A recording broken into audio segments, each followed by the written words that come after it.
Portland Committee on Community Engaged Policing. This is the Policy and Reform Subcommittee meeting. We meet every fourth Wednesday of the month. This is a public meeting. It's subject to, yeah. Well, I'll just start my intros. My name is Gabby. I'm the policy chair, and I'll pass it to Kip. Yeah, hi. Kip Silverman, he, him pronouns. I am one of the PCCEP co-chairs, and I'll pass it along to Tia. Hello, my name is Tia Palafox. My pronouns are she, her, and I'm a co-chair of the Community Engagement Subcommittee. Let me screen down. Let's see, I'll pass it to Conrad. Thanks, Tia. Yeah. Conrad Hewlin, he, him pronouns. And apologies if things get wonky. My lights and systems just flickered at my house. So I might have to move to my phone. All right. Drama. Oh, sorry. I think that's it for committee members. Oh, no, sorry. Leslie. Yeah. Evening, everyone. Leslie Martinez. Pronouns are she, her, and I'm the co-chair of the Community Engagement Subcommittee. I'm also dealing with power issues. Wow.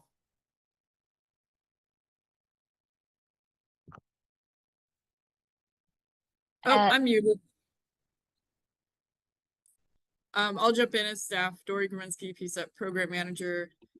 Thank you for joining in spite of the weather and heat conditions. And I'll invite Liz and Iman and Christopher to go next. Cool. I could go next. Hi, everybody. Happy Wednesday. My name is Iman Gassemi. I'm the Community Engagement Coordinator here with PCCEP and happy to be here. I'll pass it along. All right, Liz Taylor, she, her, PCCEP Program Coordinator. I also had my lights flicker. It seems to be like a West Side thing, so hopefully we get to keep that on so I have internet. Wow. Christopher Taft, he, him, Mayor Wilson's office, and I too am having electrical issues. I'm solid, just so everyone knows. And community members who are here with us, why don't you go ahead and come off mute and introduce yourselves as well, since we have a small crowd today. If you want, if you would like.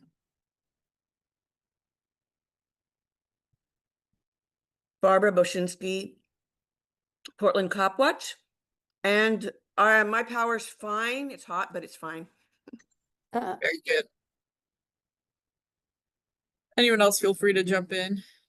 Hello, my name is Barb Rainish. I use she, her pronouns. I'm a member of the community and also sitting on the Behavioral Health Unit Advisory Council. And on the edge of the world. Love it. And let's see. Well, let's go backwards. Did we get Antoinette? Not yet. Okay. Oh, we might not. I think she's having drinks by the beach, so. Oh, but I'll pour one for you, Kip. Antoinette. Mai Tai.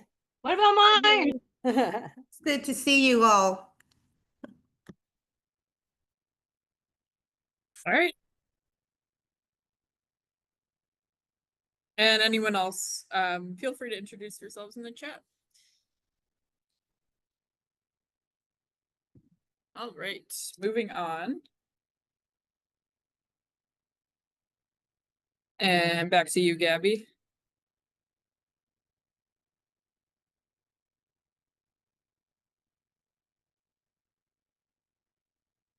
Or Tia, do you want to read these? Your first on my screen. Okay, okay. I'm taking off people's videos so I can read it. Listen actively and respectfully, share airtime, be present and open to new information and perspectives, assume positive intent, respect each other, respect the group, speak your own truth, communicate directly, honestly, and respectfully, ask questions to clarify, call out bias, be okay with ambiguity. Thank you. Thank you. Okay, and Gabby, are you back with us?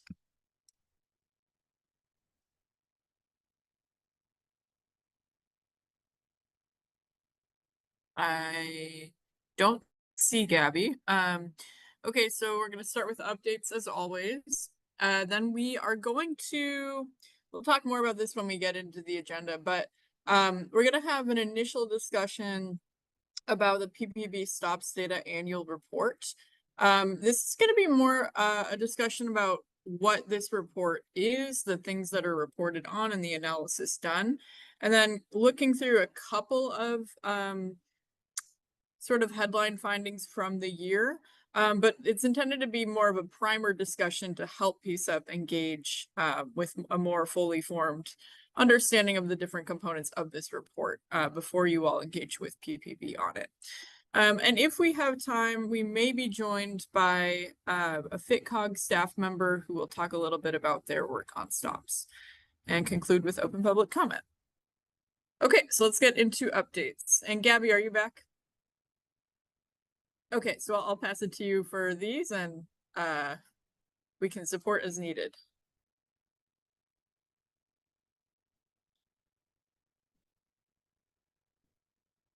Okay, can y'all hear me? Yes. Okay, great. Just okay, so thank you. Sorry. Our staff is coming up Tuesday, July 28th, 9 a.m. We deliver a statement at every hearing. I think that we're currently like pretty settled on the statement. We went over it in the full committee. Is that anywhere can be accessed anywhere right now if the public wanted to look at that? I actually, since we're all here, I wanted to Yeah. check in with you all about the status of that. Since you worked on that while I was on vacation, and thank you for PCCEP staff, Iman and Liz, for supporting that.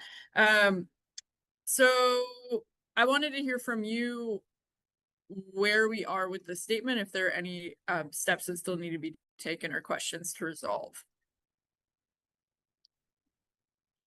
Yeah, Anyone? Go ahead, Kip. I guess I can address that. Most of the edits were made in real time. I went through and it looks pretty good to me. Just need some final approvals on things. I added some additional update language, about 2 short paragraphs talking about what we've been working on and Iman coming on board. So that's been out there for about a week now. Okay, So, great. would love for folks to take a look and say, hey, this looks good, sounds like everything we talked about, and tie it up with a little bow.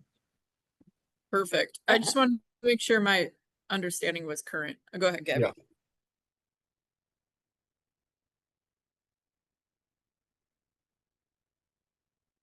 Oh, Gabby, I thought you were going to say something and I cut you off, but if not. Okay. I don't know if anybody's talking to me. I'm sorry. My internet is going in and out. I don't know what's going on. I have 5 bars, and so I'm hearing things every once in a while. I just want to say, like, I didn't make any edits to it. I supported the way it was. I think that the edit time is done. So what is there? We've decided no more edits. Like, we're gonna have our edits in. It's past that time. That is the statement. Okay.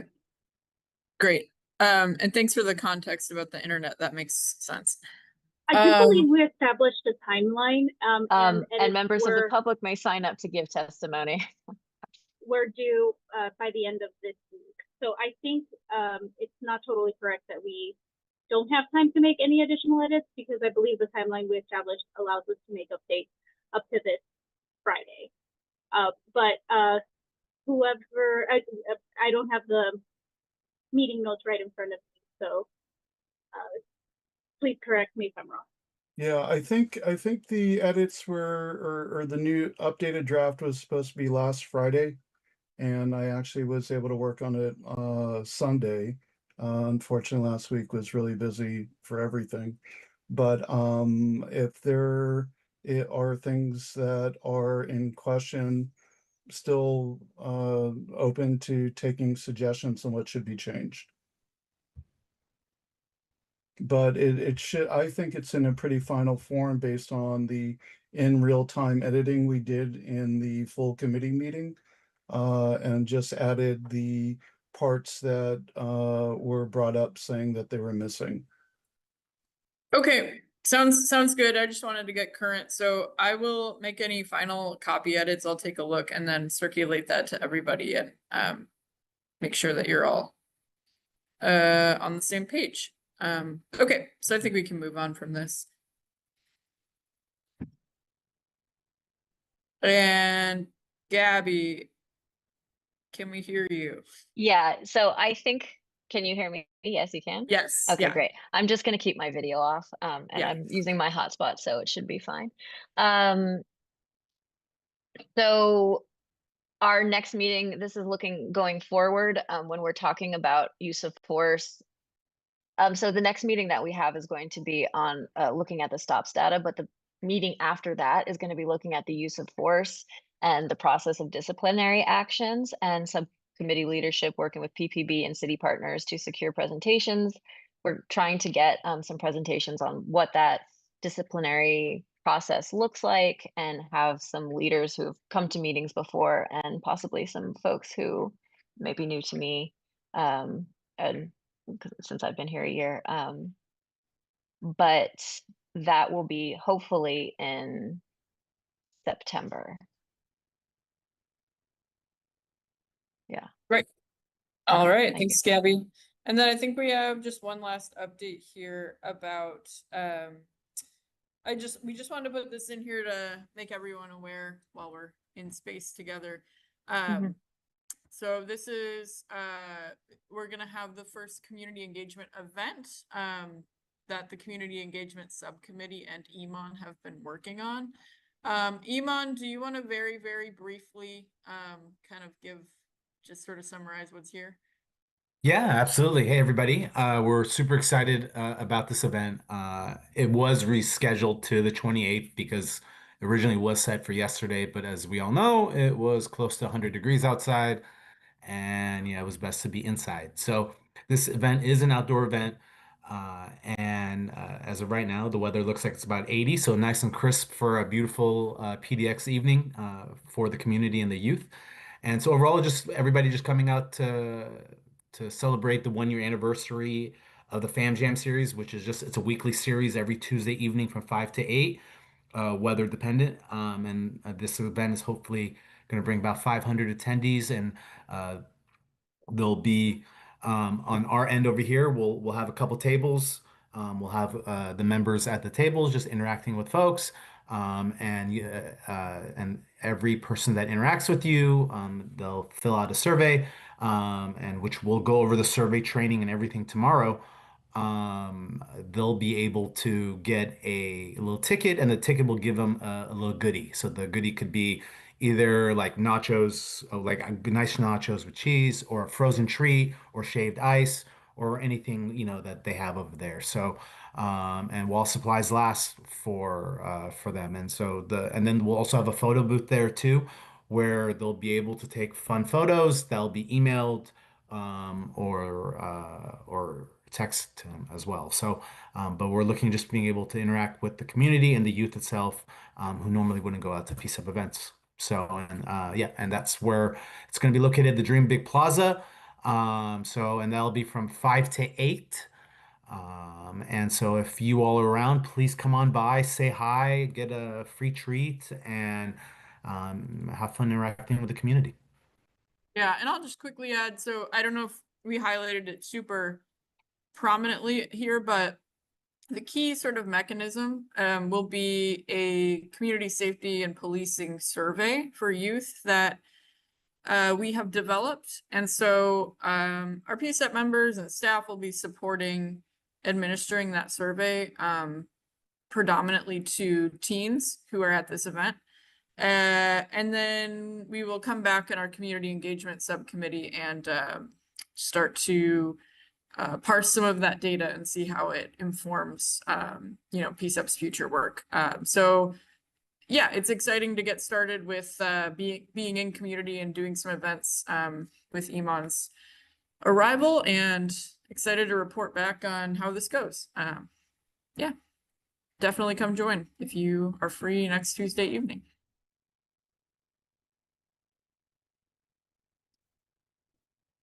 Okay, so getting into, so that concludes updates. Gabby, what do you want to kind of start us off here, and then we will sort of tag team for this presentation. Yeah, absolutely. Thank you so much. Also, I just want to say, Dory, thank you for going through this report. It was a lot of work, and thanks for doing all that footwork. The stops data, it's like, for those who looked at it, it's like an 80 something page report, and it looks at the different precincts, what stops occurred. It does break it down by age, race, et cetera, and then there's an analysis on top of that. So the purpose of this discussion is to provide a primer on what the stops data is, why it's created by PPB. We want to look at some of the analysis that's put out in the report. The report's put out by PPB, by the way, and like just really develop an idea of what we want to talk to PPB about, what we want to get to the bottom of, like really agree on some questions that we want to bring and some areas that we like want to get deeper in, besides just understanding from their perspective what this data is representing. Awesome. Thanks, Gabby. And so some of you have been around for a long time, and you've PCCEP reviews this every year. And typically where our starting point with this report has been a presentation from the Strategic Services Division in PPB, who prepares the report. And they are really great. They have given us extremely informative presentations and been great with answering questions. But we have gotten some feedback over the years that just because it is a very technical report and it's 80 pages long, that it might help to have an initial discussion, just kind of like being a little more high level with what this thing is and what's in there. And then maybe that will help guide your thinking about who from PPB you do want to engage with when it comes to the substance of this thing. So that's kind of what we're going to try this year. I am not an expert on this report, so I am trying to kind of convey like ninth grade level like understanding from like a non-expert perspective. That's my goal. So we will work through it together. Yeah, that's just a little disclaimer I have. Okay, so let's start with, I think, the history. So PPB has been collecting this data and making these reports for about 25 years. So important context, there's this thing called the Blue Ribbon Panel, convened in 2000. And it was specifically convened because of there were concerns about racial profiling in stops. So this report and the process of collecting this data comes explicitly from a place of analyzing racial disparities in PPB stops. So the report came out of a recommendation from that panel, and they've been doing it ever since. The settlement agreement added some layers to that. One of the big ones is that they now also part in the demographics, part of what, or I guess maybe not technically demographics, but part of what they look at is perceived mental health status. And it also requires PPB to provide this information to PCCEP and the public, and for them to consider improvements to the data collection. All right, any questions on this? Okay, I will move on. So at a very high level, this is like basically these are all the sections contained in the report. So it starts with a letter from the chief called Items of Note. where he kind of, you know, he provides his sort of summary of some of the findings and things that feel important to the Bureau from the last year. There is a discussion on benchmarking, which is one of the key ways that they, it's a key like frame of analysis that they're using in the data, and we'll talk more about that later. And then it's divided into stops of drivers and stops of pedestrians. And then at the end, there are a whole bunch of appendices that get more into these areas down here. So, you know, this is just intended to give you like the big chunks of like what is in there. Okay, moving on. Okay, so the very basic structure of the report is that it is organized around a big section for pedestrian stops and a big section for driver stops. Those are the two main sections at the beginning of the report, like I had on the last slide. And you'll find when looking at it that there are way more driver stops than pedestrian stops, which makes sense. So within driver stops, they break that down further and they compare stops of drivers made by officers who are part of the traffic division, and then stops of drivers made by officers who are not part of the traffic division. Does that make sense? Yes. All right. Okay. And then here, so in those two main sections, stops of drivers and stops of pedestrians, these are the kind of subsections of those parts. So these are kind of all of the pieces of analysis that they're doing for those different types of stops. And you'll see on the next slide, this mirrors essentially what PPB officers fill out when they make a stop, which is called colloquially a stops mask. So you can see the report itself in the stops. You can see the mask itself in the stops report. It's Appendix A, and it collects this information here. So every time an officer makes a stop, they have to fill all of this stuff in, among some other things. Any questions so far? Yeah, has a question in the chat. And is PPB the only one who creates this, or is there an outside agency that compiles the data and creates the report? This is a report that is completely internal to PPB. It is produced by, they're called the SSD team, the Strategic Services Division. Oh, yeah. So I'm I'm pretty sure that SSD is all non-sworn PPB employees. I could be wrong, but I do think that, you know, the data analysts are mostly non-sworn employees. Yeah, That's so true. that's what makes sense. But yeah, all the data analysts, not everyone in SSD is non-sworn, but a good number of them are. That's correct. Okay, thank you. Thank you for chiming in. Thanks for joining us. Good to see you. Yeah, I apologize. I was late. I was having some technical problems. Hopefully I didn't miss too much. It sounds like many of us are, so you're in good company. Okay, moving on. Okay, getting into, this is a big thing that PCCEP has discussed over the years. So what is benchmarking? I'm just going to read this and then we can talk about it.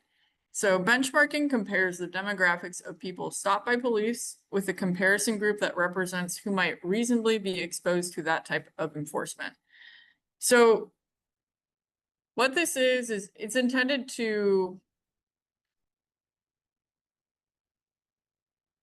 so I think a lot of people are familiar with this concept, often in the frame of census data.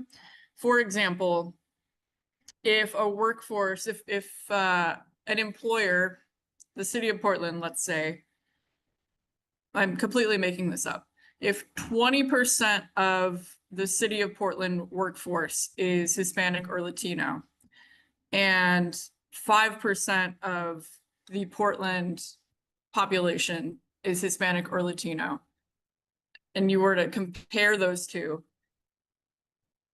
we would consider Hispanic or Latino employees to be overrepresented in that workforce. So I think that's a concept that most people are familiar with. But there are other types of benchmarks that, but beyond census data, that might be better served for a different type of data set and help control for different sorts of variables. So that's kind of what we see in this report. And Gabby, I see your hand. Yeah, no, I was just going to repeat that, like, they do make that clear in the report that using demographics, like census demographics, is not a reliable way to see if there's profiling going on. And that's why there's specific benchmarks created. I like looking through the benchmarks so far, I find them very confusing. So I'm glad that we're going over it. Yeah, and I think so. Again, this discussion, I'm not going to have all the answers for you, but I think it will be a good opportunity to surface your questions around it, and then we can go back and identify who the best people to answer those questions are. But yeah, PPB does have a whole section. I think it's really worth reading this whole section, where they talk about why they don't benchmark against census data. Some of the big reasons are that they cite are that the data with the census being collected every 10 years can be quite outdated with changing demographics. And then also with most stops being stops of drivers, census data might not accurately reflect who is actually on Portland roads. So those are a couple of the reasons why they don't use census data. I was mainly using that example because I think this is, first of all, it's a question that gets asked every year. And second, I think census benchmarking is a concept we are all familiar with, whether or not we know it by that term. Yeah. So I'm just gonna pause. Thank you. Any other questions or thoughts about the benchmarking so far? I guess with the crime victimization benchmark, that has been taken out, and you got that obviously from this report. And do we want to have any discussion about like why we didn't like that? And I mean, that seems like a success. Does the report say why that is not being used and what's replacing it? The injury collision benchmark? Is that what's replacing it? So, and this is where it gets pretty technical, but PPB has, the injury collision benchmark is not new. PPB used to use two benchmarks for different divisions.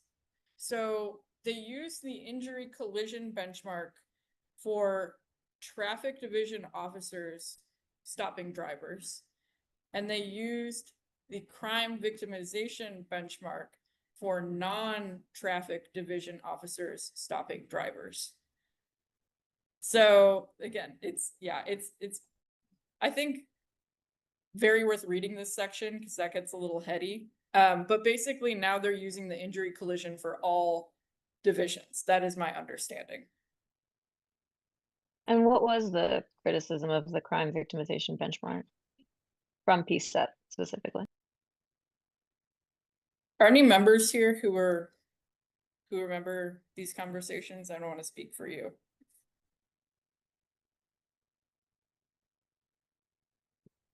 From what I recall, it wasn't specifically like, it was more the fact that they were using different benchmarks for different things.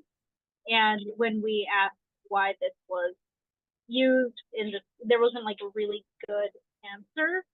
So I'm interested to read this and see like how that has changed, because it was just like, we're using this for this and this for this, and there wasn't any like clear reason why. Yeah, that's my recollection as well. We did ask why different benchmarks were used from different areas of quote unquote best practice, and there was not a consistent or satisfactory answer to that. Thanks, Skip and Leslie. Barb, did you have a hand? Well, Dory, I have two. I couldn't resist that. I kind of remember that what it was that PCEP had been promoting to use as a benchmark was already collected by the state, but there was something about it not it either PPB didn't want to use it, or I don't know, maybe the state didn't want them to use it, but there was something hinky about that too.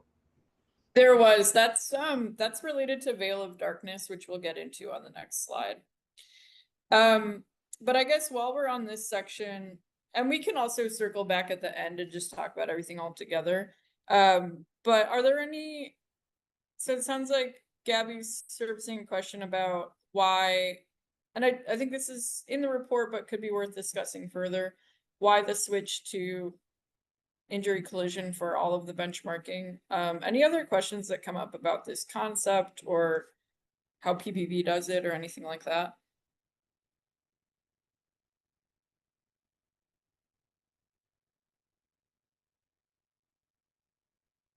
That's my main question as well, just wanting to understand why the benchmark is being used. Can you say that again, the last part, Leslie? Oh, I just said that would just be my main question again, like trying to understand why the benchmarks are being, like why the specific benchmarks are being used. Okay. Yeah. I think my only call out with benchmarking is just what are our peer institutions doing? So in this example, are we benchmarking the same way Seattle and their bureau benchmarks? I think when we're talking about that, it seems like we are a little bit more of just, what's working well or not working well in other cities. We just want to make sure we're comparing data that's benchmarked the same way. So. Great. All right. Okay, shall we move on? All right.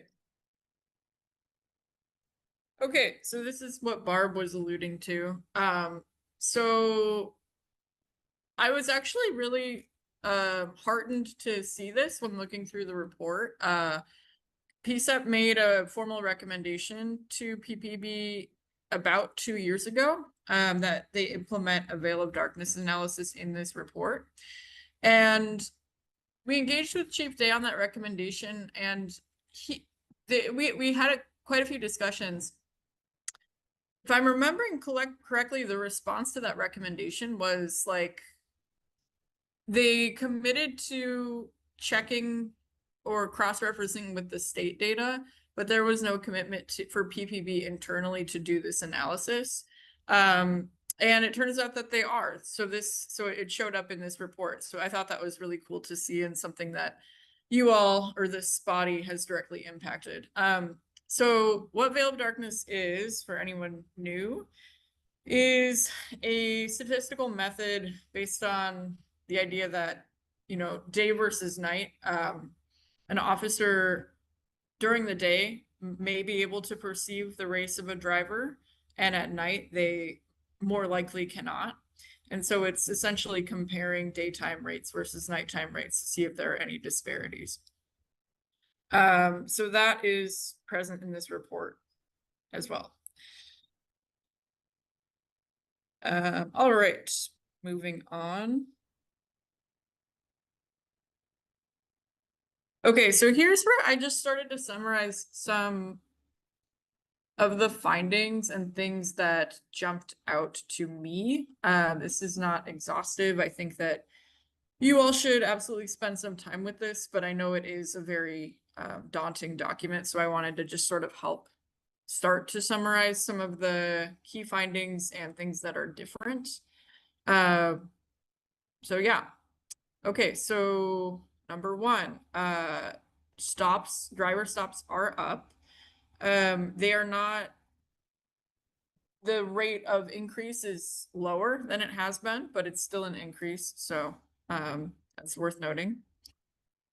Number two is that with the injury collision benchmarking analysis and the veil of darkness analysis, there were no statistically significant racial or ethnic disparities in the stops. So yeah, 5-year trends, which I think I have on the next slide, still show an increase by traffic and non-traffic division officers. And I think we can look at that chart on the next slide. So this is kind of like what it looks like in the report and how it's broken down.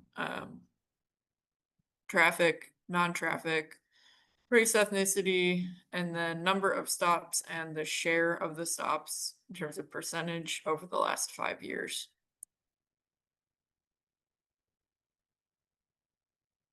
And so we can see, yeah, comparing over the last 5 years, it looks like stops of Black drivers have been increasing, as well as Hispanic and Latino.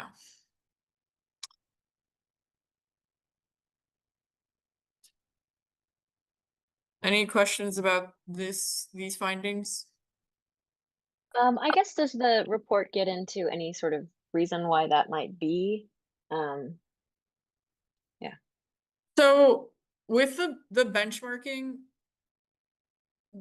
their findings were that there were no disparities. Like as in Black drivers were not overrepresented in stops when benchmarked against injury collision data from each of those years. However, that doesn't mean that we can't still see increases in the raw numbers from year to year. So that is part of what they discuss.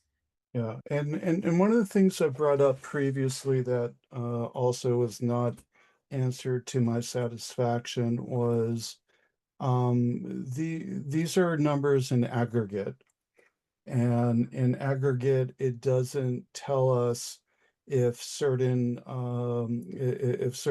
officers are pulling certain people over more than the average of other folks. It all averages out. And while we understand that you can't identify in these reports any individuals, there could be at least an understanding of, is there a disparate number of stops being made by particular officers, even if you're going to reference them to officer A, B, C, and D, as compared to their peers. And when I tried to unpack that a couple years in a row, I was not given satisfactory answers. So it shows an aggregate, but it doesn't tell a full story. Go ahead, Gabby. Yeah, I think that that exact thing is actually addressed in the benchmarking study, and that it has, I don't want to say this for sure, but my memory is something that report, that study says that it was brought up, that it was tried to be implemented, and then it was knocked out in union negotiations, that actually the union wouldn't allow specific officers to be their stops to be tracked. I believe that's something we should talk about next week or next month. Yeah, it's definitely something to dive into. And since we're just looking at the history of it, that was my recollection to some of the challenges I had with how the data was presented and the arguments being made. But I believe you're correct, Gabby, that there are some other issues that prevent the tracking. But should that be the case? Because how do you know if your training is effective if you're not looking at the per officer stops data? Anyway. No, that's a great question, and also reminds me of the employee information system, which is like the way that PPB tracks individual officer what is it? I don't know. This came up in the independent monitor report recently as well. So anyways, we can definitely ask for follow-up around this or formulate some questions around that idea. Yeah, thank you. Leslie? This is also reminding me of the other reason that we had an issue with the crime victimization benchmark, is that certain community, like we know certain communities and certain populations tend to interact more with the police than others, so it would skew the report to favorably, potentially. I think the idea was that it would skew the report favorably by not really showing disparities, because we're comparing stops to populations that are already or demographics of stops to populations that are already overrepresented in police interaction. So that, I think, was the other factor. It's kind of reminding now. Mm-hmm. Does anybody, Kipsy or Dory, do you maybe remember that as well?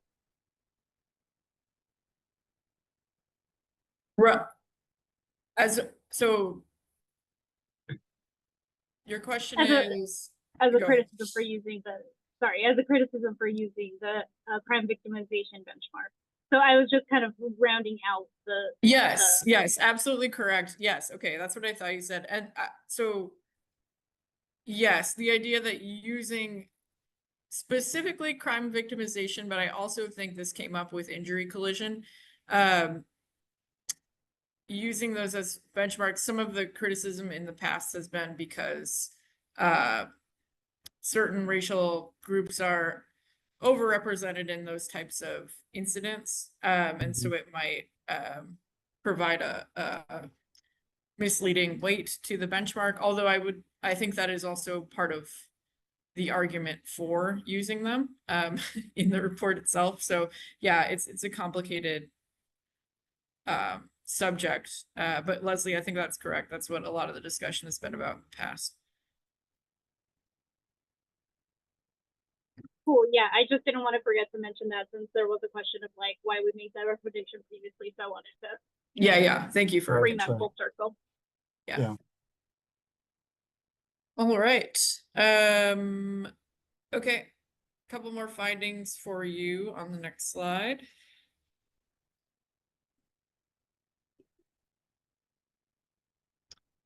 Okay, this was a really big one, and is also something that Chief Day explicitly highlighted in his like intro letter. So stops for non-moving violations increased significantly since 2021, and those stops largely occurred because of missing or expired plates. This happened across traffic and non-traffic division officers, and they stopped significantly more Black drivers for non-moving violations. And non-traffic personnel also stopped significantly more Native American and Pacific Islander drivers. So I think we can take a look at that data on the next slide.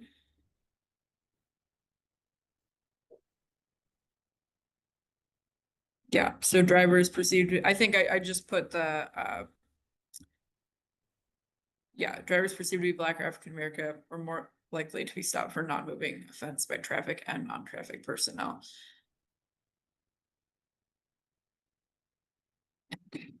Go ahead, Leslie. Question, so would this be an instance where like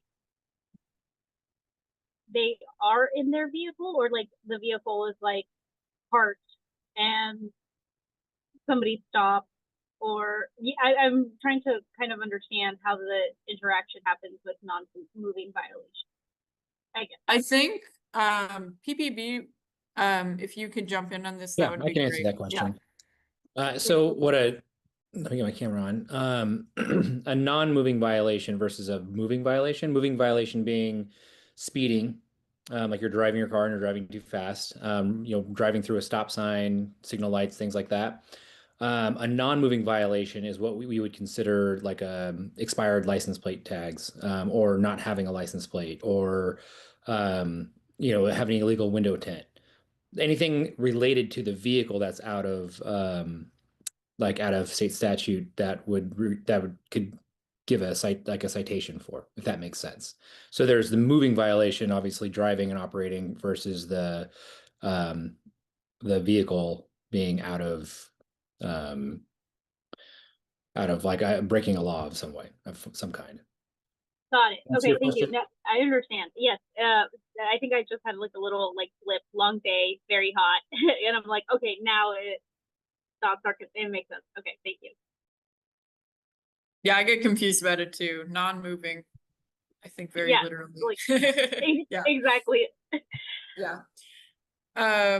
Yeah, and for some context about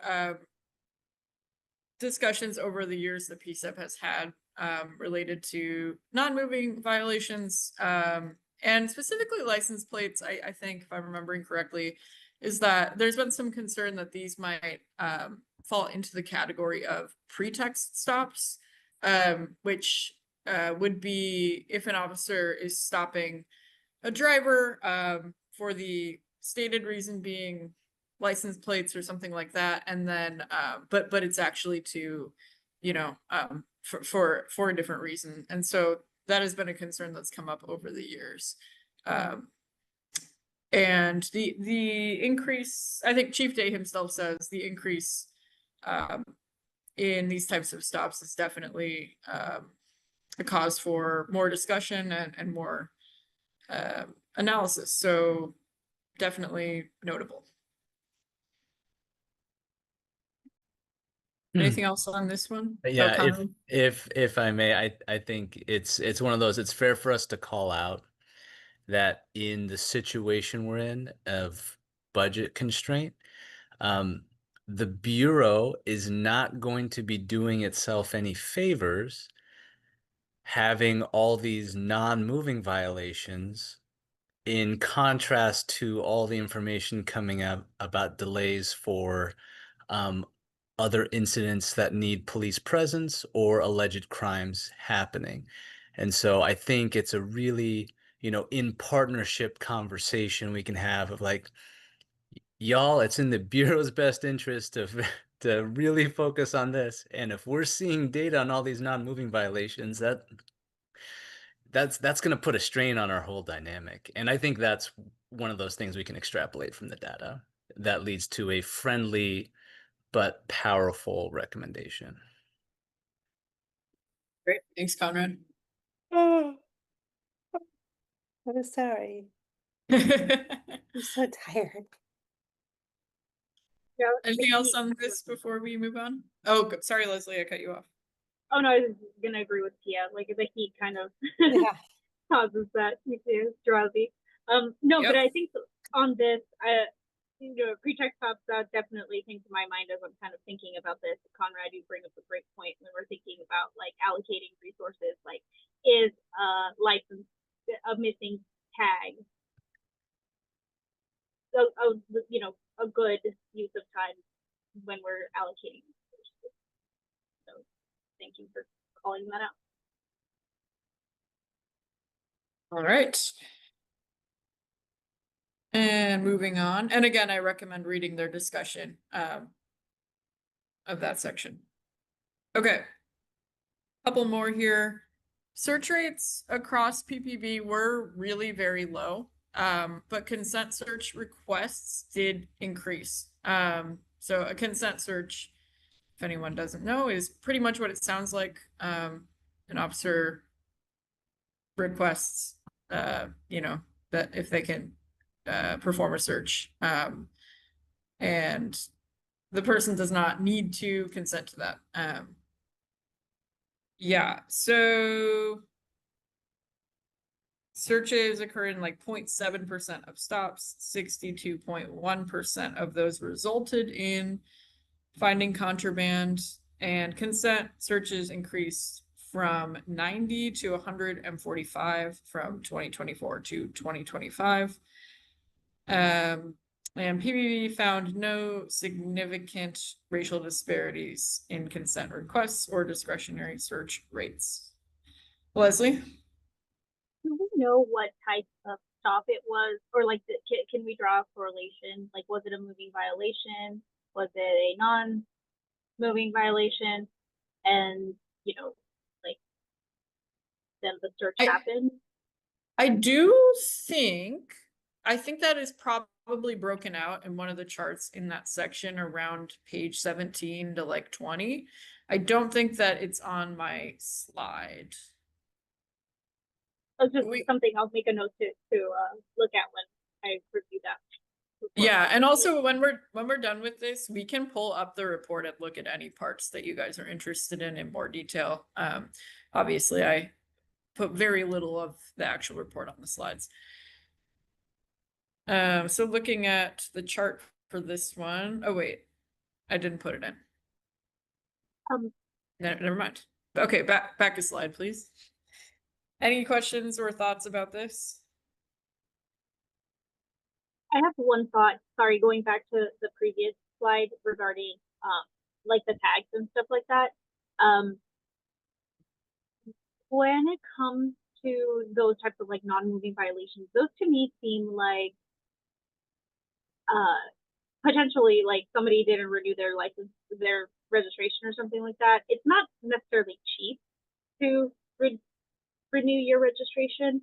I'm just kind of thinking about like, if somebody gets caught doing that, they get a ticket for it. They also have to renew their registration. Like, what resources do we have available to folks as a city? Kind of thinking back to the community, like the larger community safety model, to like help folks, get like get caught up, I guess, with something like that.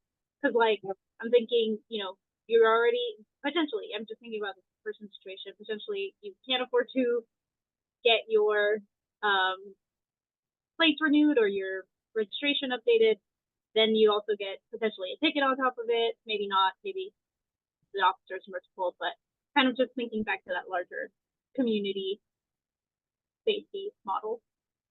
Sure. Yeah, great call out. Gabby? Yeah, I was actually wanting to get some clarity on like the difference between traffic and non-traffic. Are these all sworn officers? And then just sometimes they're put on traffic patrol. And I think actually I'm having a bit of a hard time reading this. Why is non-traffic making so many non-moving violation stops, whereas traffic is not making as many as like people who are on patrol? It would make sense to me that traffic would have way more non-moving violations than patrol officers. So I'll jump in and just answer your first question. You're asking about the difference between a traffic officer or these traffic stops versus non-traffic. Yeah. So it sounds like you kind of worked out the answer to that question. So there are traffic officers. And so as I read this, we're talking about the traffic division or traffic officers doing traffic stops versus patrol officers, like you mentioned, doing traffic stops. And again, I want to be also very transparent that I'm not an expert on this breakdown on the stops data collection. We were hoping to have somebody who actually works on these to be here. And I think what we're trying to do is once you guys get familiar with this and you have some more questions, we'll bring somebody back next time that can answer some of these questions in better detail. But like for this kind of question, my understanding is that what we're looking at here is like traffic related stops versus officers that are in patrol units, non-traffic. Yeah, and could you maybe talk a little bit more about types of patrol units or like non-traffic division officers? Yeah, I mean, we have a unit that is our traffic unit, obviously, and then those are a lot of the officers you might see on motorcycles or some of the stationary cameras where vehicles can or cameras that will kind of just read someone speeding and give tickets, things like that. Non-traffic related officers are the officers that are assigned to precincts, and then that'll still even break into some special units that may have certain focuses on things that they're doing that aren't responding to. Their job isn't necessarily to respond to 911 emergency calls. Their jobs might be specifically to do certain focused missions. Thank you for that. Does that help, Gabby? Yeah. So my understanding of largely the way the report is broken up, and then kind of like what we're looking at on this screen is that most stops that PBB makes are stops of drivers. And so there is separate analysis done for stops of drivers made by traffic division PPB officers. And then on the other side, stops of drivers made by officers in other, often like specialty type units and things like that.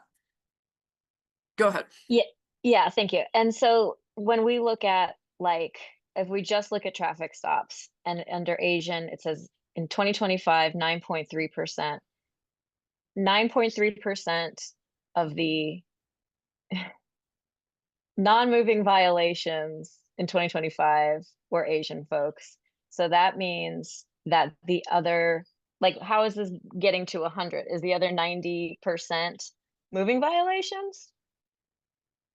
Because we're only looking at a piece of this data, and I'm just, that's what I'm a little confused on. And maybe I should just look at the bigger. No, I think that is okay. I think that it is okay. I think what it is like if you take, you have to combine traffic and non-traffic for every year. And those are all of the non-moving violation stops. So that would add up to 100. Does that make sense? I think that maybe I just need to look at this data a little bit better. There might be something that's like tripping me up on it a little bit, but I agree that this particular chart is a bit confusing. I do think it's a bit confusing. I do also think sometimes like I have the same sort of issue when I'm looking at the dashboard. Sometimes I'm like, I don't know. So that's something that hopefully we can go over at a later date. But anyway, okay. I'll yeah, and stop also on that we issue. can service that for later. Yeah, we can follow up on that too. All right. Okay, so we talked about searches a little bit. Any questions on searches before we fully move on from that? Or ideas or thoughts?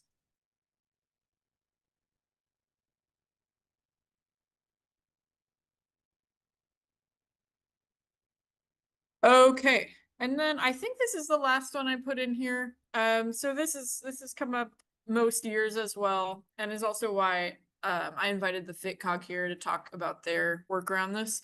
But the focused intervention team, which is a specialized unit working on gun violence reduction efforts. They did stop significantly more Black and Hispanic or Latino people than other PBB units. That data set is not benchmarked, which is worth noting. And similar to kind of the one slide we were looking at, license plate violations were the number one reason that they made stops as well last year. And I think next slide, we have that data. So here is the FitStops demographics over the last 4 years. And you can see the share of stops of Black drivers and Hispanic or Latino drivers. Kip, they are included in the stops data. This would be, for example, this would be like a subset of like Specifically, okay, that the way it was phrased, it was like it might not be included in the overall aggregate. So okay, it's thank an you. appendix. It's an appendix, and it like further breaks out the no, I just want to make sure stops. that it wasn't excluded from the whole of the data. So okay. Yeah, it's in there, I think. But when it's in there with, well, I'd have to double check. When it's in there with the aggregate of the non-traffic stops, I believe it would be in there. We can follow up on that. Okay. The other note, when I believe this was like Appendix D, when this came in, is that there was a noted significant increase in the East Precinct, where a lot more of these fit stops occurred. And I think this is a good question to bring back to the full committee once we've fleshed it out, not to go too far down the rabbit hole. I know it's really hot. Bear with me just for a hot second. It's a really good call out when you're looking at stops data to just see, is this in line with the Bureau's strategy of resourcing by precinct? And just to keep everything above board, it's a fair call out of, are we resourcing based on measured demand, right? Calls, neighborhoods, or is the resourcing happening in some areas or neighborhoods, and are we use this most politically correctly, inducing demand of stops because that's where the resourcing is? And I think it's just a fair question to bring up, trying to use the best professional language that are possible, just to keep everything above board, because we hear stories, this, that, and just is there a reason why things are happening in particular neighborhoods or particular precincts more than their peers within the city? Mm-hmm. So essentially a question of, we're thinking about precincts, like a question of how are those determinations made about number of officers serving that area, time spent, in different precincts, that kind of thing. Right, because I mean, not to get too down the rabbit hole, but there's a reasonable argument that if there is more time being spent in, say, St. John's versus Alberta, one would expect there to be more stops because there's more eyes, there's more presence to observe. Right. And is that occurring because there's more officers in that area, or is that occurring because there's just more, in this case, to use the economic term, demand, like there's just more instances of things occurring in that neighborhood?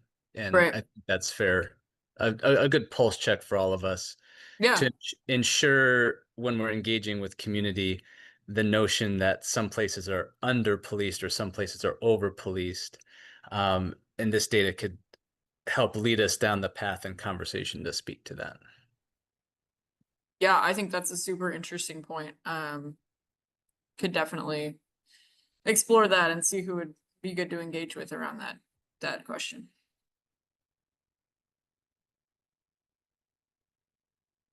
All right. Any other questions or thoughts on this part? Dory, can I just ask a quick clarifying question? Yes. In terms of the next steps, I'm thinking about Conrad's question, which is a good one. Would you consider inviting someone from FIT? Because I know that, their operation is drastically, but, operationally quite different from regular patrol. And I would just encourage, maybe if we're having lots of FIT questions, which I think are great ones, that we invite someone from FIT to join. Yeah, absolutely. I think maybe we can skip to the next slide. Yeah, so I think kind of how I began this section. In the past, PCCEP has really only engaged with the SSD team on this report. And as Chris is noting, I think it actually might be much more interesting and productive. SSD may very well have some very helpful questions or answers to some of the questions that have come up. But it might be also very productive for you to think about what units or precincts or whatever it may be that you would like to engage with based on some of the contents of what's in here. So with that in mind, I just want to toss it back to you guys, and we can talk a little more high level about next steps we'd like to take around engaging with the stops data and who you want to hear from, what feels like a priority to you.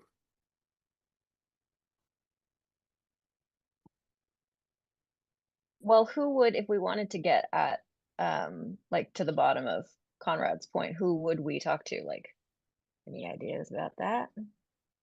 Well, I'll just jump in and say that, like where we're at now, I think this is a good time to collect the questions that you have, and then to present those questions to us, your Portland liaisons.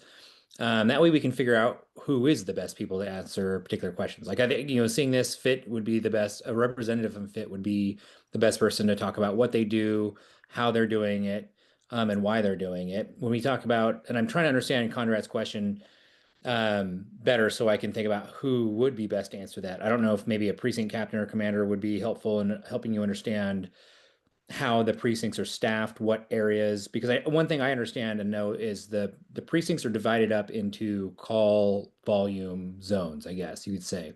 So certain districts in each precinct are different sizes based on the data we have for, like, say, the number of 911 calls or the number of crimes in the area, and that will dictate how many, like, whether we put a district officer in that area. Does that make sense?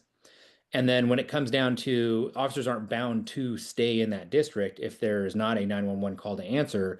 Outside of their districts where we would staff an officer and kind of create our minimum staffing levels within a precinct, officers tend to be where there is crime. And so that's why you might find more officers or eyes on a particular area that might increase. I think leading to your question, like why are there more officers in one area or another? Some of those answers may simply be that they're not necessarily, stationed or ordered to be in a particular area where you might see a lot of officers, but there is a need for them because there's a crime, a higher level of crime that they're trying to prevent or deter, if that makes sense. And that's just one example of how that question might be answered. But I do think a precinct commander or captain might have better data on that and answer that question much better than me. And so, like, with just those two questions themselves, like what does FIT do? How do they target their law enforcement strategies? And then also, how are precincts being built out to staff, and what are their staffing levels and why are their staffing levels? Like, those two questions are great questions. I think writing those questions down will give us the ability to find the right person to answer those questions. And any questions similar to that, as people are asking, looking at this data and saying, this doesn't make sense, let's get somebody from traffic division to talk about why their numbers are what they are. Things like that. So I would start forming those questions. And I do see a hand. So let's go. What's your question? Sure. Well, I think that I would like to sort of bring this up and see what the group has to say about this question. But in a time when we have like low staffing, and then even if you do see in high crime areas, then you have more police officers. Why are we seeing an increase of moving violations? Whereas if these are identified as high crime areas, I think people don't want moving violations or non-moving violations or moving violations to be the focus in high crime areas. And I'd like to see what any other members have to say. Yeah, that's a great question. I think that's one we write down, and we can find the right person to answer exactly that question. And so as we continue to build these out, I think in the time between our next meeting, Dory, if you can just get these questions to us, we'll do our best to have the right people here to answer these questions, and even have somebody from the Strategic Services Division to follow up with just explaining this data a little bit better now that you guys have seen it. One thing, I think one thing that's worth commenting on when you talk about stop data versus call response time, because that's coming up quite a bit.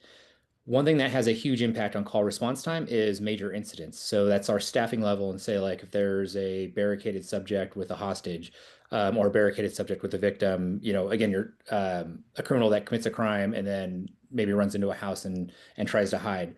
That is very resource intensive. That takes a lot of officers. We bring negotiators, special tactical officers, and then regular precinct officers to kind of hold a perimeter and help assist to solve that problem. When those events happen, they take hours to resolve because negotiations take a long time, and that will draw resources away from taking 911 calls. Those are some of I think the largest events that have the big effect, more so than, say, a traffic stop. Traffic stops happen very quickly. And just so this is my personal experience years ago when I was on the street as an officer, traffic stops happen fast. So that's really not something that I think is eating up the time for officers to get to their calls in a district, the 911 calls. The big draw that I know is happening would be whenever there's shootings. Those are very labor intensive to process those scenes because we hold it for investigators. We set large perimeters. We try to interview every possible witness. So those take time to resolve as investigators and detectives come out and the crime scene is investigated. Every one of those that happens and every major crime that takes place draws major resources to solve that problem. Gabrielle, I see your hand again. Yeah, I just wanted to say, I think that for me personally, call response time is not factoring into that, and that it more has to do with the numbers in crime areas, why you're seeing more traffic moving or non-moving violations in areas that are high crime but it doesn't, I'm not trying to like bring call times into that question personally. Okay, I can say these are two separate questions. Your question versus, the topic had come up of call times and how staffing is, maybe being, as we look at staffing and we look at the stops data, and then look at the response times, like how are those things all related? So I think that's something that's worth addressing, and we can talk about that too if that's a question that we want. I think forming that question, and then we can maybe bring somebody to speak a little more intelligently about that. Great. Conrad. Okay. No, thanks for that, Chris. Just so I'm gonna keep it so short. I'm gonna keep it so short, and I'm not gonna lose you all. I put it in We're the with chat you. back at 6:40. So page 12 really bothers me because I actually really like the report in a lot of ways.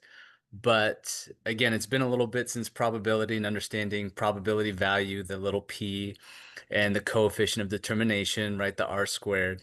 But I have to call it out in the report when you see something like page 12 that says non-traffic officers stop drivers in line against the benchmark, which is the one value in the middle. When you have, for an example, white or perceived white drivers at 0.6 and Native Hawaiian at 1.37. The way I'm reading that data is that means you're stopping Native Hawaiians at twice the rate of white drivers. And so if I'm understanding the data correctly, I think that's one of those things like, how can you say that something is in line when the rate disparity is that big? Now, a lot of the other charts and a lot of the other data sets look really good, and I agree with the evaluation, but that's really maybe it's a misunderstanding of me with the graph, but or the other comparison would be Asian at 0.77 relative to benchmark at 1, and then perceived black at 1.75. So you more than double the rate, but we're saying that it's in line against the benchmark when those rate disparities for perceived racial groups is so vast. I'm just thinking back again to my own stats class. So like that professor would have flunked me if I said something was in line and the rate is double or triple for different data sets. So, okay, I'm done. I'm so sorry to go on a tangent, but that I could be misunderstanding, but I think we need to do some digging on something like that. Maybe just so we're all understanding the data correctly. Yeah, Dory, can you write that question down? I think, because Yes. well, I think there's somebody that knows and understands this graph better than anyone currently attending, and maybe they'll have something that can make you feel better about that information, or maybe they'll have something that confirms your concerns. But either way, I think we can write that down and find someone who puts this data together that can answer that question. Conrad, do you happen to have the page number handy so I can? Oh, that's right at the bottom, page 12. Page 12. Okay. Yeah. Great. Thanks for that, Conrad.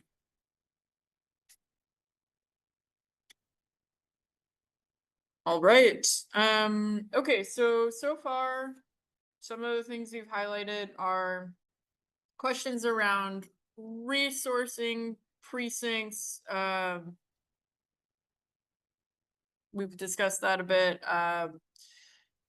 Possible relationship to call times. We've talked about maybe some stuff around the FIT team and learning more about sort of differences in their work.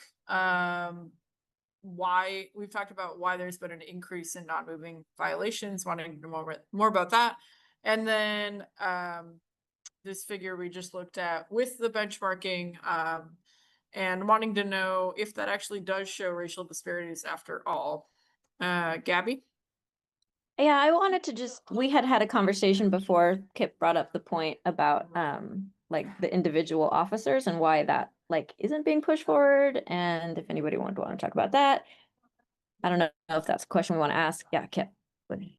Yeah, no, I think it's a question that I'd like to have in the bucket, which is even if we're not identifying personally individual officers, the comparison between certain officers and their peers and the type of incidents that they're logging from the perceived people that they're interacting with.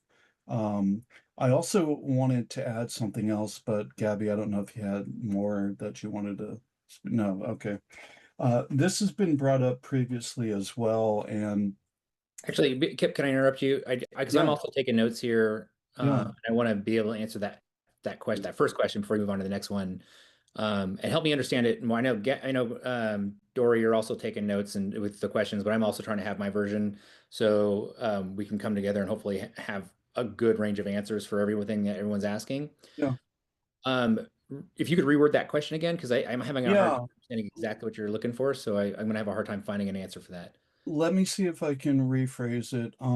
So, and I believe it's Chief Lovell who had answered this in one of the sessions, but I had been trying to understand that for each officer and their perceived person that they're interacting with, if there was a disparity between compared to their peers of whom they pulled over or interacted with based on the demographics that are being aggregated, right? And the answer I was given was that there's no way to really tell that because officers move from precinct to precinct and they're not always on the same shift or on the same team or what have you, which was not a satisfactory answer. But what I'm trying to understand is that there is a and I apologize. I'm going to apologize like Conrad did because there's so many different factors going into these questions, right? That there are more police concentrated in areas of higher types of crime than other areas, right? So you would expect that places that have higher levels of traffic violations or crime or have more poverty might result in more interactions. But that's also a secondary thing that I want to bring up as far as how we go about all of this. But the question that I have is, are there certain officers that are pulling over certain perceived demographics more frequently than their peers based on that particular demographic that I believe statistically could be bubbled through all this data without saying it's Officer Jones or Officer Smith, right? That you can say out of X number of officers, these are the top 5 percentile that have a disproportionate number of interactions. And that's the kind of information that I really want to understand.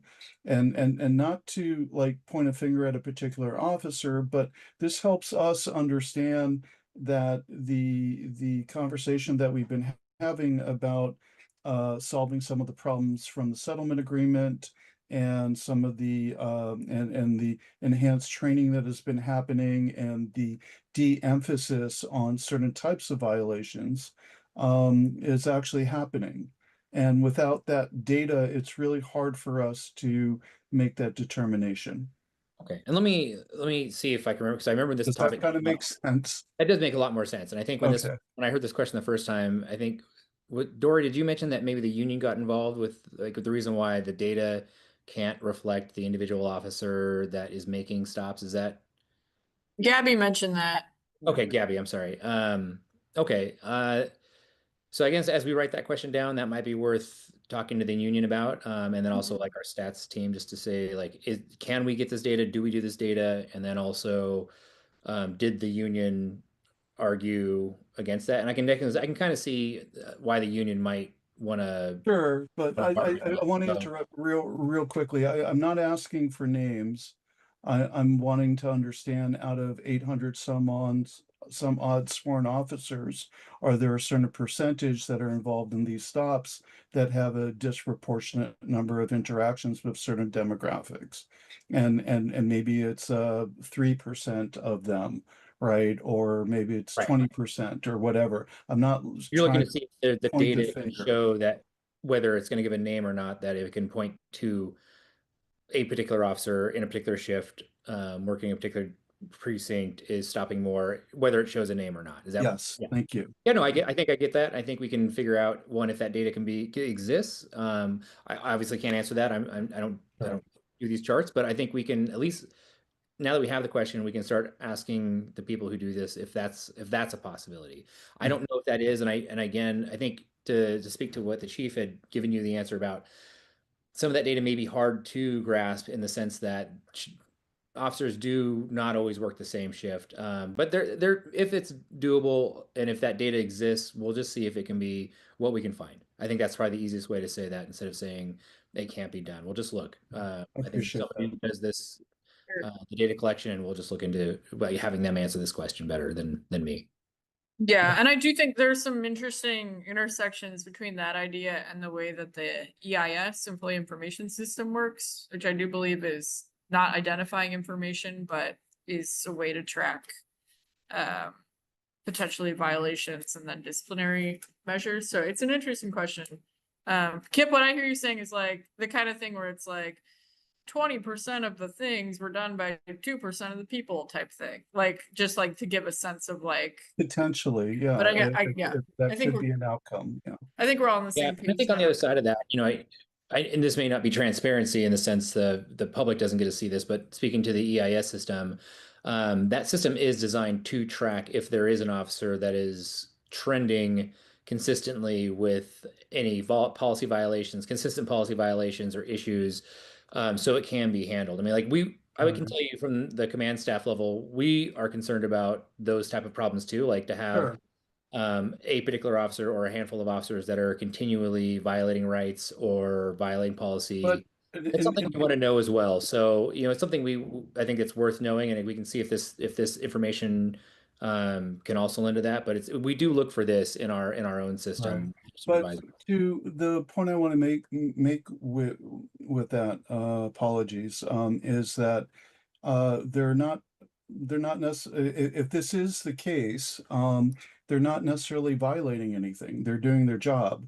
Are they potentially pulling over more people of color than other people, or Asian Pacific, or whatever the theoretical is?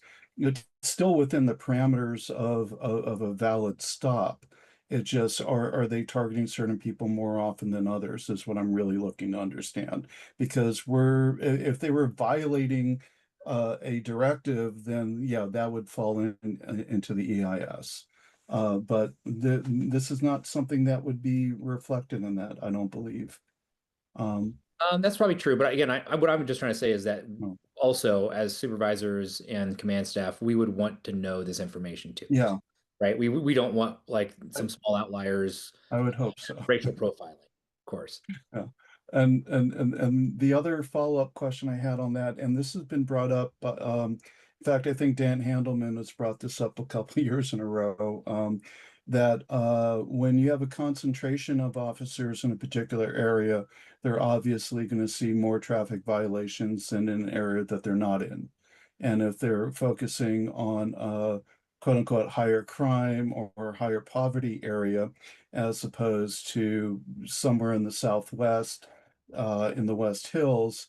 That doesn't mean people aren't going to be speeding just as much. It's just you have more eyes on the road there in that particular moment. So there's the question with that is, it would be interesting with all the new cameras we're putting out there and everything else to have a more would it be possible to have a more comprehensive look at traffic violations across the city rather than just areas that police are concentrated in because there are other types of crime going on. And that's something that I know has been brought up previously, and that's always in the back of my mind as well, because I see people blasting through stop signs in areas that are much nicer than the one that I live in. But you're much less likely to see a police car in the area at the time. So anyway, that's a thought consideration, I guess, more than a outright question. Right. I think we did get that captured as a question, because Conrad also brought it up. So we kind of like in density and where police officers are stationed and stuff like that. So I don't think it's completely out of line, Kip. Thank you. I hope it's not out of line, but Yeah. That's I not mean, out of it's line. in line with. I know what you mean. I'm sorry. It's been a long day. So anything that we haven't already surfaced that you guys want to follow up on, want more information about?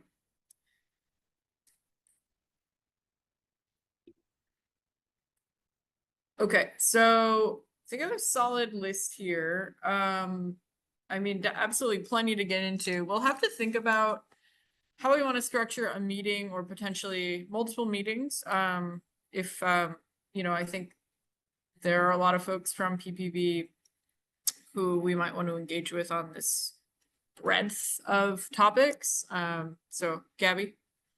Yeah, I just want to ask the group, like, because I had said that we were going to get into the use of force in September, but more things might come up in the next meeting. And do we want to like push out this conversation or leave space to push out this conversation into the following meetings? Or do we like kind of like staggering between topics? Does anybody want to give any input on that?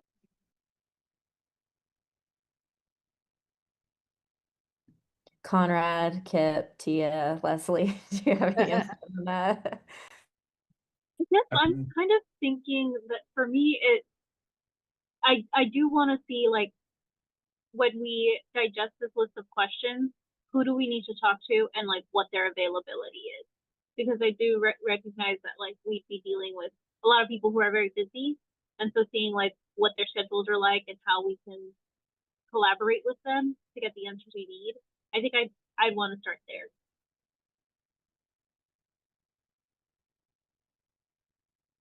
Okay, that sounds good. I think that I like the idea of having lots of like advance for the public to know this is in this month we're going to be talking about this.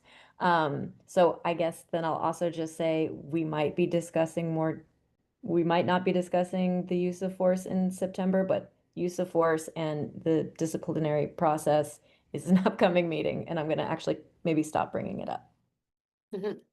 I do think that providing the space for a deep dive might be quite fruitful just based on this initial, like, this is you all for the most part, most of you haven't had a chance to engage deeply with this data yet, and hopefully this will give you some of the tools to look at it and formulate more thoughts. But there's obviously so much in here, and I'm also thinking that as the committee as a whole is working to develop some new workflows between community engagement and policy, a deeper dive would give the other half of the committee a little more space to potentially do engagement around some of the questions that you're surfacing or even the findings or whatever. So I think that that could be a really cool way to work together as well, but would require a longer runway. Yeah. Yeah, I'll just add to that I don't know that, so bringing in the right people to answer the questions, and I'm sure that as folks have more time to get into deeper into I think this was a great meeting to have to understand the report better from the surface, but I think even I've been looking at these for a few years in a row, and I didn't even get a chance to get as deep into it as I wanted to. So I don't know that you need to postpone the next major topic that you want, because we're going to formulate questions. PPP will need time to find the right people to gather together and answer questions, or maybe bring people in for a meeting. So I think it's okay to have a couple large topics running in parallel at the same time. So I wouldn't say that we have to just do stops for the next 3 meetings or something like that. So I would keep it, I'd keep your original plan on the table as, and like Dory said, there's opportunities here maybe for community engagement to get involved and go pull something else into the conversation for when we do get back to that topic.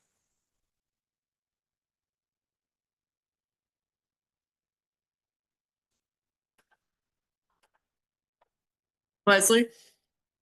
Yeah, and I also think not all the work has to happen in these kinds of meetings too. We've been really successful at like meeting with folks and like one-off situations and just kind of gathering thoughts here and there too. So like we can also work in parallel.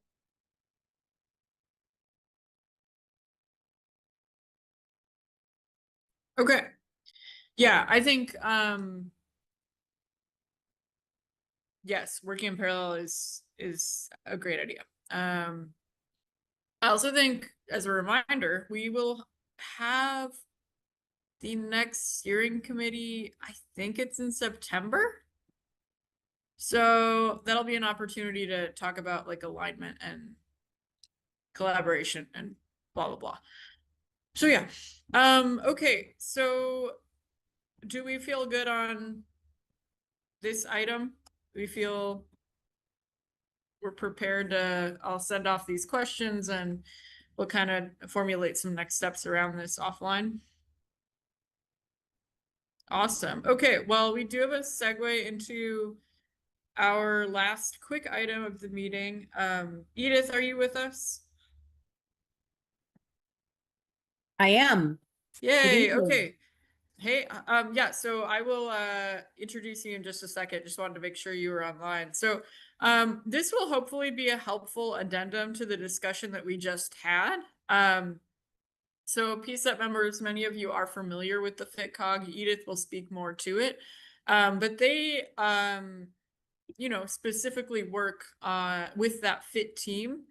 And recently they have been working on some projects around the FIT stops. So I will pass it to Edith to kind of talk a little bit about what they've got going on and potentials for collaboration or whatever it may be when it comes to your work. Great. Good evening, everyone. And pardon my non-camera. I live in North Portland, and sometimes reception is really bad. So I may come in and out, but so that my voice is not interrupted, I'm just going to stay off camera. So I'm glad to be here, and I hope that I can lend something to your discussion. I didn't hear it all, but based on what I did hear, a lot of this was discussed among a subcommittee formed by the FitCog last year, or actually the year before last, that morphed into last year and ultimately into a recommendation. It was not a formal recommendation to the mayor, but an informal recommendation to the group. about the alarming stops data and just how lopsided it is and how disproportionate it is relative to minoritized communities. And I've heard you all talk about that as well.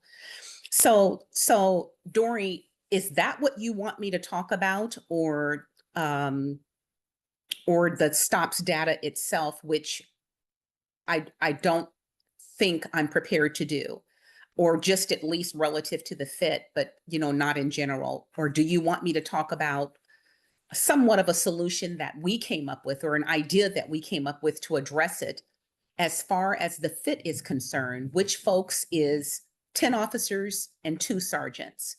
That's our world.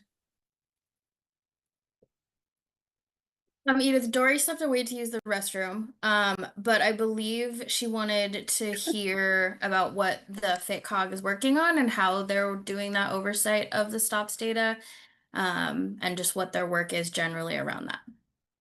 Okay, so relative to the current report, we're just reviewing it. And again, that's relegated to 10 officers, 2 sergeants, and a command staff for that team, and not all of PPB.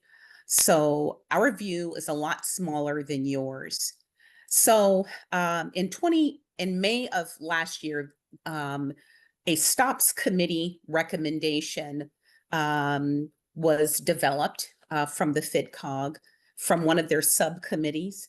The committee was formed to examine whether a data collection tool or a reporting mechanism should be developed, which could track and identify additional details regarding stops. Because when they looked at it, and I remember this vividly because we had many contentious meetings about it with the FIT, it looked very much like certain persons and communities were being profiled. So the subcommittee felt that the information would allow the COG to assess these disparities and disproportionate burdens on minoritized communities. So that they identified a number of topics, actually, or potential problem areas, like the stops identified as minor versus investigatory violations, which is what the FIT is supposed to be doing or pursuing, pretextual stops, the presence of probable cause or reasonable suspicion, and the demographic distribution of those persons stopped. So many of the things that you've already talked about this evening. So while the PPB as a whole was considered, their focus was on the stops by FIT officers.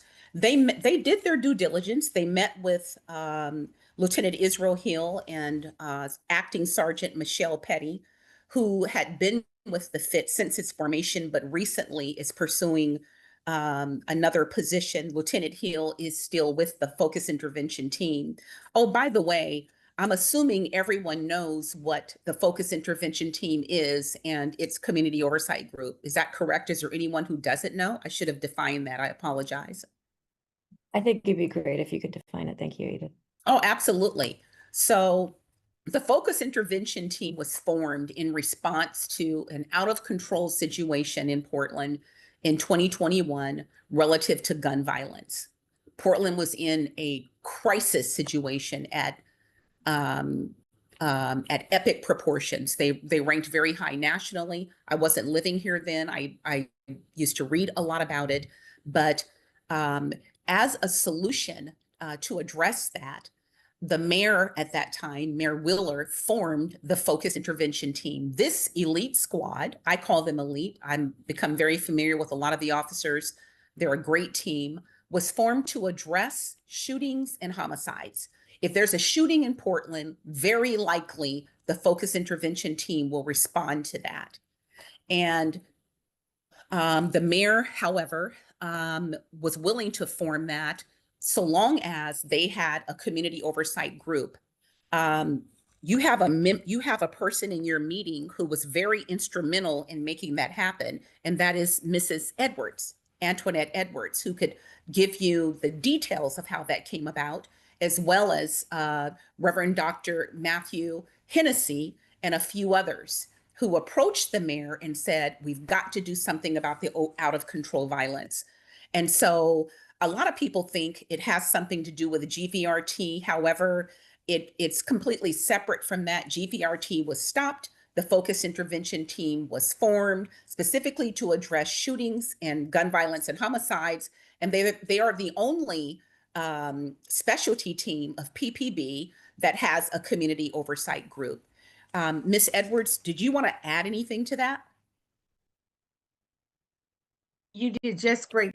Only to add that I'm dating myself. Edith was my student in grade school, so I'll get off with that. Great, thank you very much.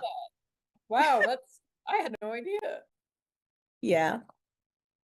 So that is how it got started, and so 5 years later, here we are. Sadly, 5 years later, the stops data reports haven't changed significantly in terms of demographics, in terms of the disparities, and in terms of persons in minoritized communities being pursued. So anyway, the committee identified those things as potential problems. The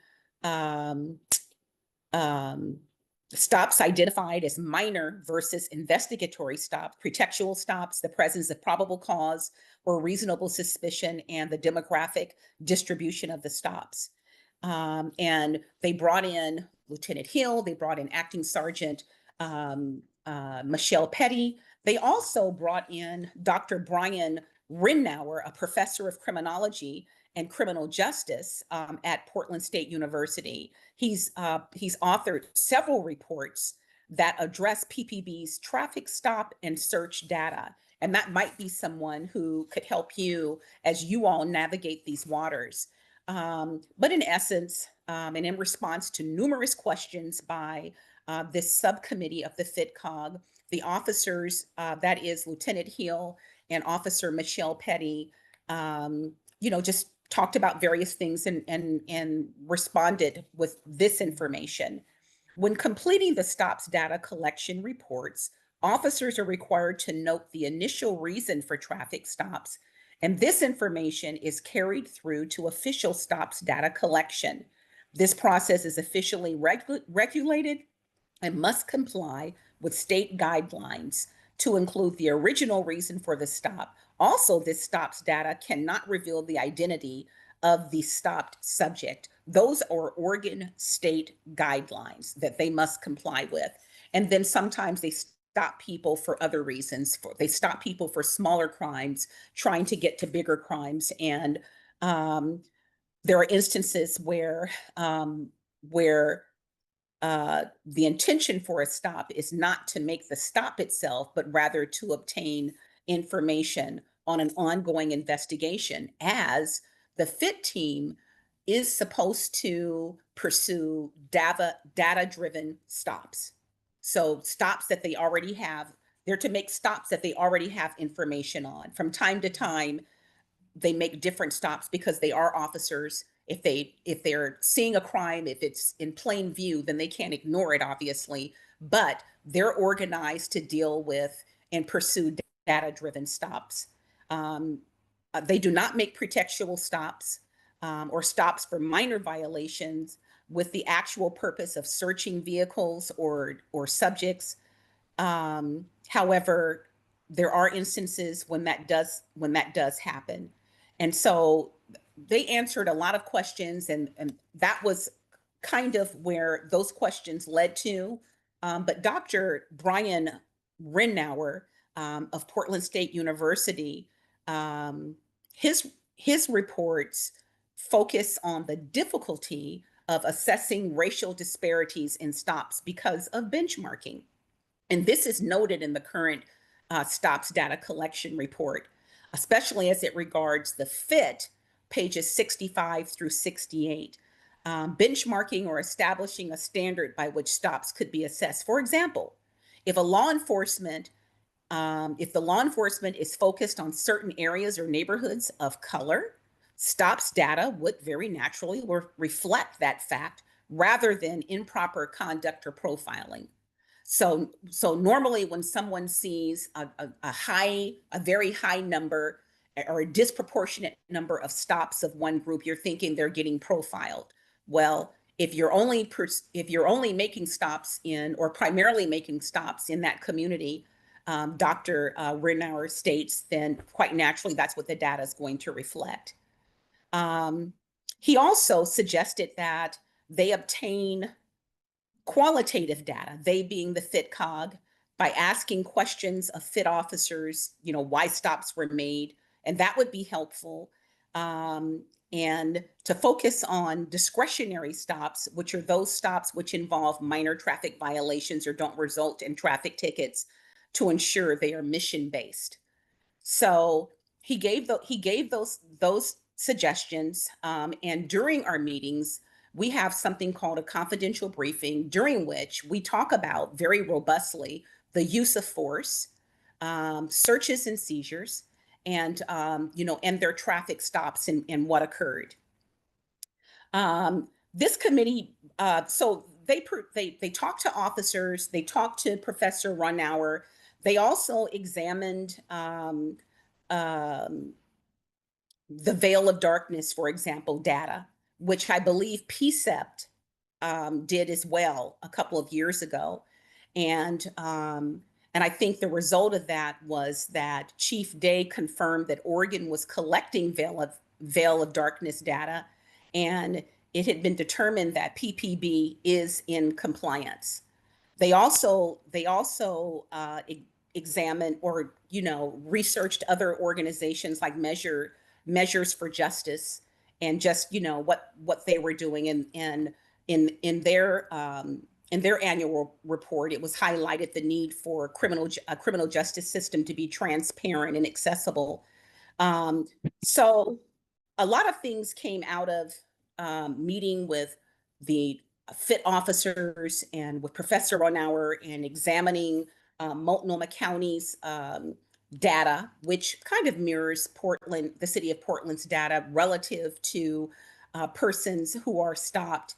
And what they concluded is that they're not able to develop a quantitative measurement tool or reporting mechanism that includes details about stops, in addition to what they already have and what they're doing. They found no evidence that stops were based on pretext or demographic differences. And so they recommended to COG members to increase the frequency of ride-alongs. So in lieu of one meeting, we used to have 2 meetings a month. In lieu of one meeting, they now meet once a month, but they do have a variety of subcommittee meetings. So they're not just meeting once a month, but their one major public meeting is once a month. But in lieu of one meeting, they participate in what we have termed service activities. And that includes the academy, that includes roll call, but primarily it includes ride-alongs. And the purpose of these ride-alongs is to collect information. And it's not a personnel tool. It's not to examine the officers. It's not a personnel evaluative tool, is what I meant to say, or to examine officers, but it's just to collect information with a view towards developing enough data to perhaps create a quantitative tool. So right now, that's what they're doing. They've also developed an assessment tool that's before the city attorney's office. It's a collection of questions that a person on a ride-along can answer once it's concluded. We hope to publish that on a dashboard, and that would be unofficial, by the way, opposed to PPB's dashboard of data and statistics. Nonetheless, it is what people are observing, or rather the FitCog is observing during their ride-alongs. And they also Edith, sorry to interrupt. We are almost at time in the meeting. Really appreciate all the context you're sharing. I guess I just want to leave a little space in case any members have follow-up questions for you or things they want to brainstorm about in terms of this overlap with FitCog with this specific data set. Again, sorry to interrupt. Just no, that's okay. I just watching the clock here.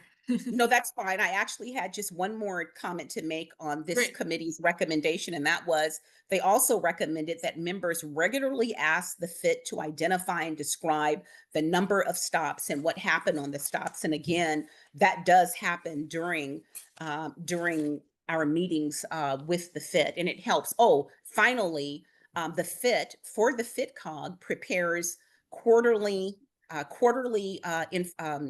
stops reports regarding the FIT only for the FitCog, so that we can monitor more regularly what types of stops they're making and what happens on those stops. So that's kind of what the group came up with, and I'm happy to answer any questions about that. And to say on behalf of the group, hopefully we can collaborate on the report as a whole, or the FIT stops as well. No questions? Any questions for Edith, or even thoughts about, potentially anything more you'd want to learn from FitCog in the future or work on? What do you think about the star student then, and she's a star student now? So funny. That's so funny. What do you think about what do you think about the subcommittee's recommendation? Do you think it has value? Well, that's a bit of a loaded question. But Okay, well, no, but what I mean by that is, well, I think it has value, and I think that it will get us to a point of ascertaining some things about the FIT. Sure. And so anyway. What I would love to do is maybe share some of your work around that with PCCEP members, so they can have a little more context and engage with it more directly, and then maybe they'll have thoughts to share. I think maybe just hearing about it and still digesting and not having seen any other material, it might be hard to they might just need to digest a little more. Great. I'm happy to share the report with the group, and I'll send that to you, Dory. And yes. if you think there would be value in sharing the report, again, this is an internal report. This was not sent to the mayor. This is something that the group is working on within itself. And so I just wanted to qualify that. Yeah, I would love to be able to share that with PCCEP. So I will follow up with you on that. I think that's a great idea. Sounds good. Awesome. Thank you so much, Edith. Appreciate the context you shared, and hopefully this will inform our future discussions and planning around this big, complicated thing. Absolutely. Thank you. All right. So now let's just quickly shift right over to open public comment. So yeah, if anyone has comments about what came up today or anything else that did not come in the meeting, now is your time to raise your hand and share. Go ahead, Babs. Thank you so much. I am always overwhelmed with all the information that's put forth. Yeah. And particularly the presentation that just concluded. I kind of sort of knew a little bit about FIT, but not as much as I know now.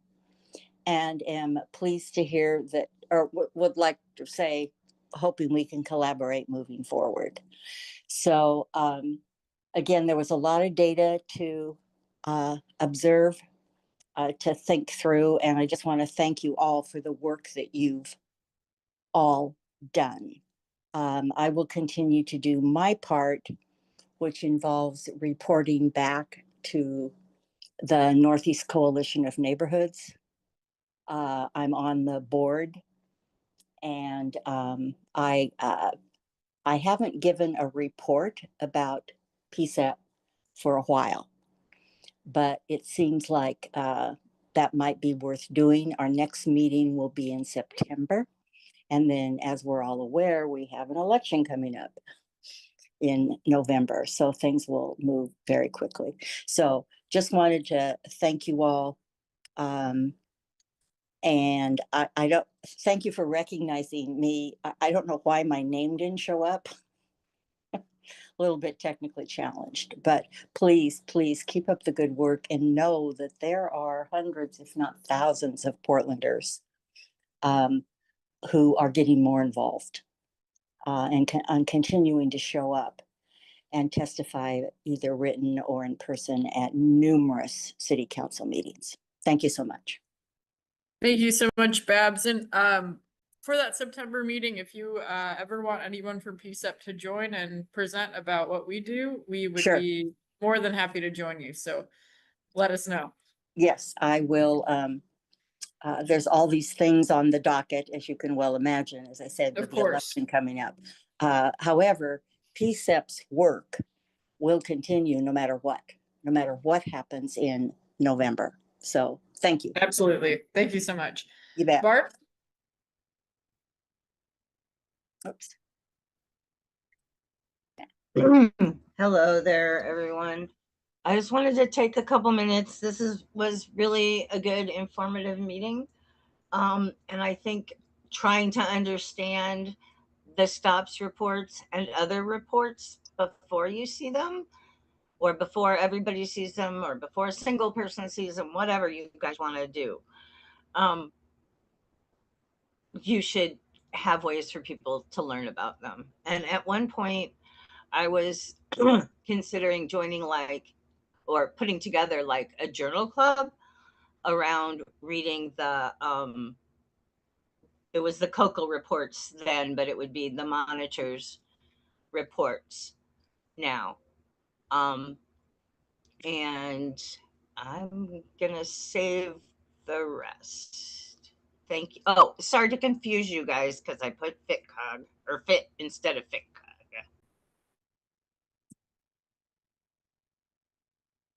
Thanks, Barb. Anybody else?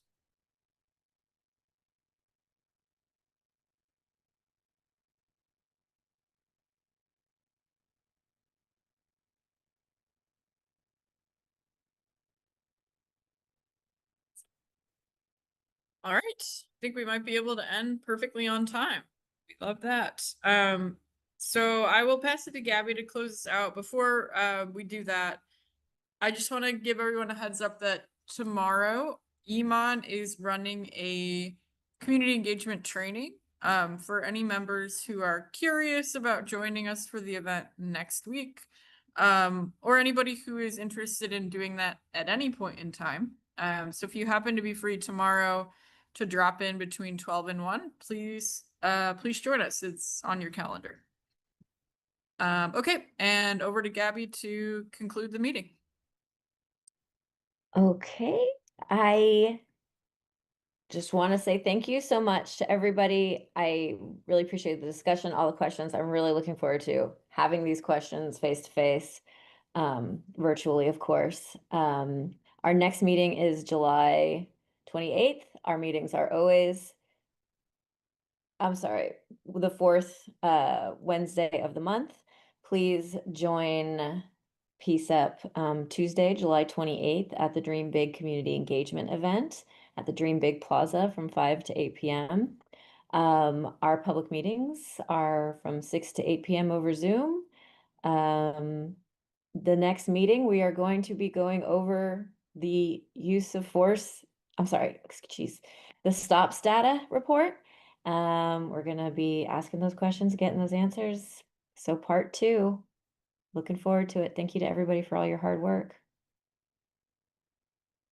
Thank you so much, everyone. Have a great night. Stay cool out there. Stay cool. Bye, y'all. Bye. Recording stopped. Thank you. Ah.